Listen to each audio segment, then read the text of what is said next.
Bon, je voudrais tout simplement dire que depuis 1960 à nos jours, la situation politique du Mali a été un contexte de polarisation des acteurs politiques et sociaux.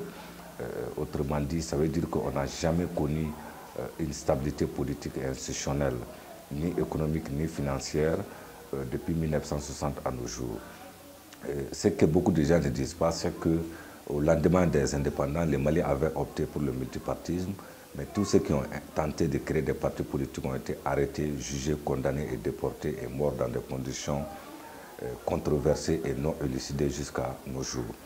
Et contrairement à ce que certains historiens ou politistes vous font croire, c'est que ce ne sont pas les militaires qui ont instauré le parti unique au Mali. Les militaires ont hérité le parti unique en 1960.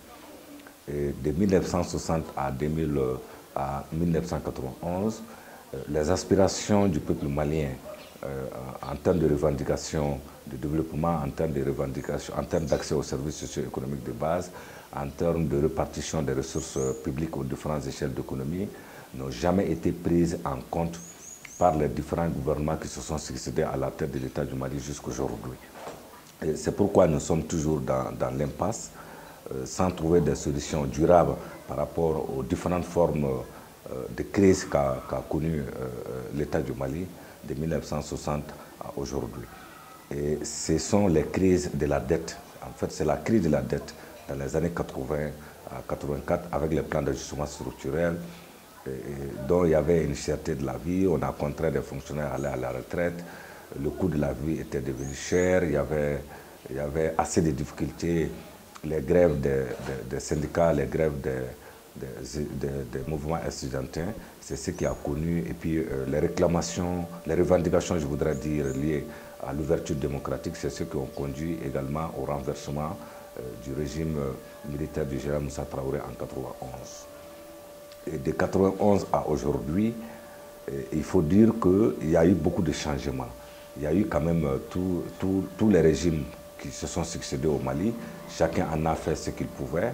Mais il faut dire que les résultats obtenus par les différents régimes de 1960 à aujourd'hui sont en deçà, n'est-ce pas, des attentes et des aspirations du peuple souverain du Mali. Ça veut dire que les résultats sont mitigés et c'est ce qui explique aujourd'hui les nouveaux des crises que les Mali connaissent et que nous n'arrivons pas à trouver des solutions idoines pour apporter, pour faire taire. Et la preuve en est que depuis la première rébellion du Mali a éclaté en 1964. Et cette rébellion de 1964, c'était pour des raisons développementistes. Et de rébellion à rébellion, on est sorti des revendications de développement socio-économique, d'accès aux services sociaux de base, aujourd'hui à des revendications de sécession ou à des revendications indépendantistes qui sont liées, n'est-ce pas, aux différentes rébellions dans les septentrions du pays. Donc ça veut dire que la gouvernance, en réalité, politique n'a pas su, en réalité, faire l'arrimage avec les questions de développement durable, avec les questions de développement socio-économique au Mali. C'est pourquoi nous sommes toujours dans l'impasse. C'est ce qu'on peut dire en substance par rapport à la gouvernance au Mali. Vous savez, quand on parle d'État, on parle de gouvernance, il y a trois niveaux.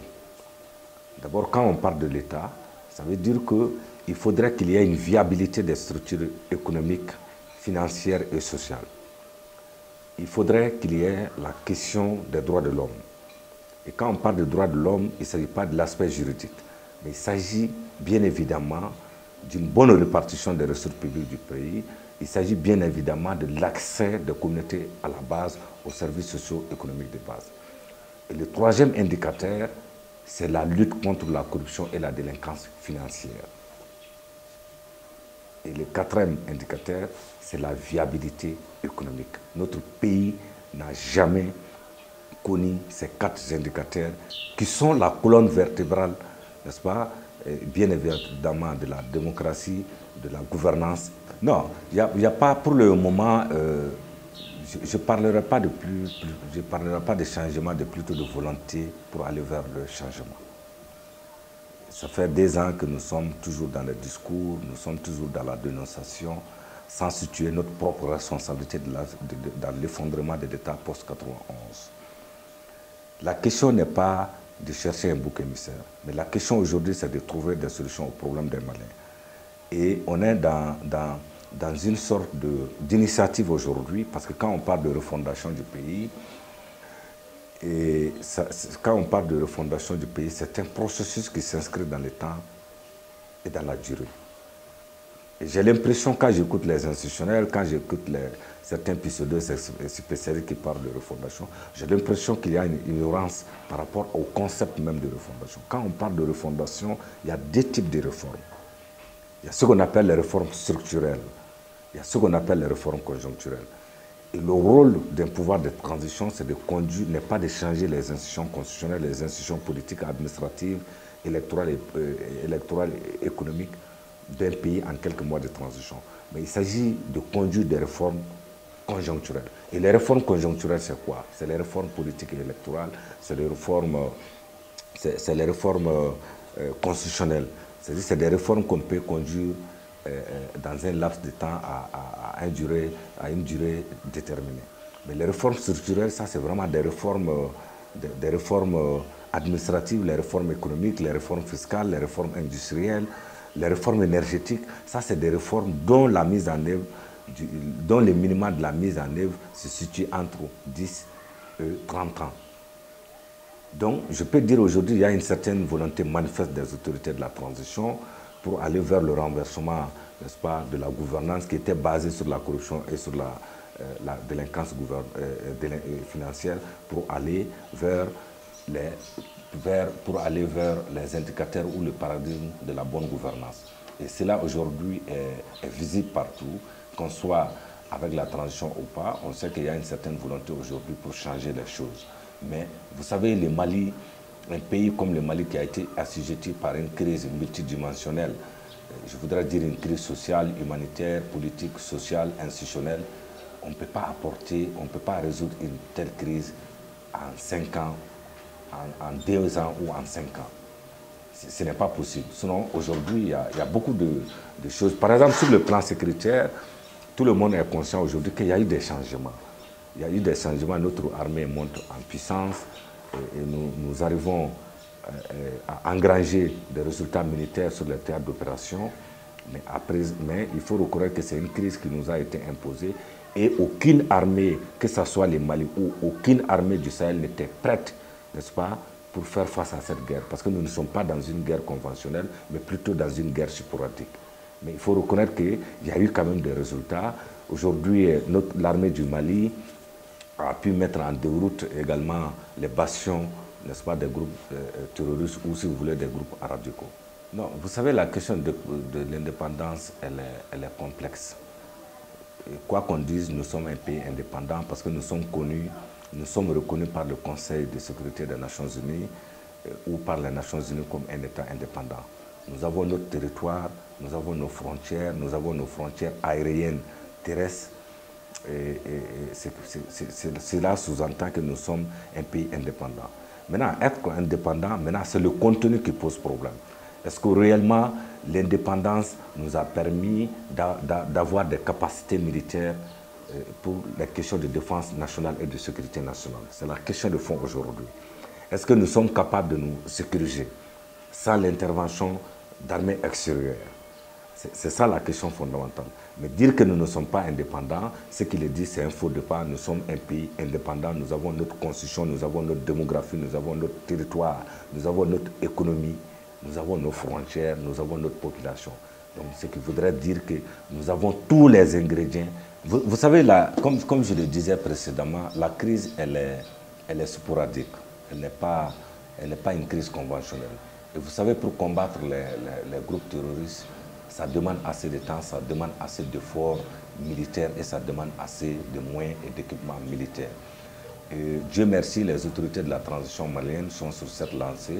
C'est-à-dire que le renforcement des capacités opératoires et opérationnelles de nos forces armées de défense et de sécurité sur les théâtres d'opération. Ce que j'ai dit, aujourd'hui, le Mali a besoin d'avoir des avions de chasse bombardiers pour contrôler les frontières, au regard de la porosité de nos frontières. Nous avons besoin aujourd'hui au Mali, pour circonscrire la menace terroriste qui pèse sur notre pays et sur les autres pays de l'espace sahélo-saharien, d'augmenter les effectifs de nos forces armées de défense et de sécurité, de doter nos forces armées de défense et de sécurité en capacité opératoire et opérationnelle sur les théâtres d'opération, de guerre, de former nos militaires en fonction, n'est-ce pas, du concept terrorisme et des droits de l'homme. Nous avons besoin aujourd'hui d'élaborer une très bonne stratégie nationale de défense et de sécurité, ce qui est d'ailleurs en cours, l'élaboration de la stratégie nationale de sécurité. Ça, c'est déjà une très bonne volonté. Deuxièmement, le Mali a besoin d'aller vers le renforcement de sa coopération militaire avec ses voisins, ce qui va nous amener à une mutualisation des efforts militaires et aussi aller vers un partage de renseignements militaires au regard de la porosité de nos frontières avec les trafics de drogue, de stupéfiants et d'organes humains et des candidats à l'immigration qui sont des facteurs aujourd'hui de déstabilisation. Il y a aussi les trafiquants d'armes.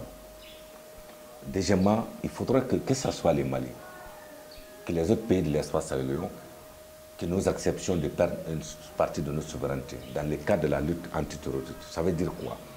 Que si l'armée du Mali poursuit des terroristes, s'ils rendent sur le territoire du Niger, du Burkina, de l'Algérie ou de la Mauritanie, qu'on accepte que l'armée puisse les poursuivre pour pouvoir les combattre. Et que si les Niger poursuivent, l'armée nigérienne poursuit des terroristes sur le territoire malien, il faudrait que l'État accepte d'abandonner une partie de sa souveraineté pour qu'il puisse les combattre, parce que c'est des actions qui se passent où nos armées ne sont pas présentes sur le long des territoires.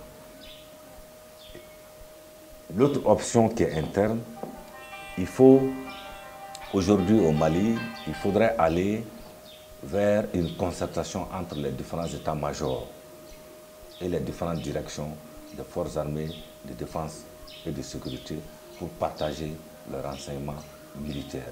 C'est sur cette base qu'on pourrait circonscrire la menace djihadiste qui pèse sur notre territoire. La fête d'indépendance est une fête nationale. C'est la fête qui réunit l'ensemble des Maliens, quels que soient nos positionnements partisans, quels que soient nos clivages idéologiques.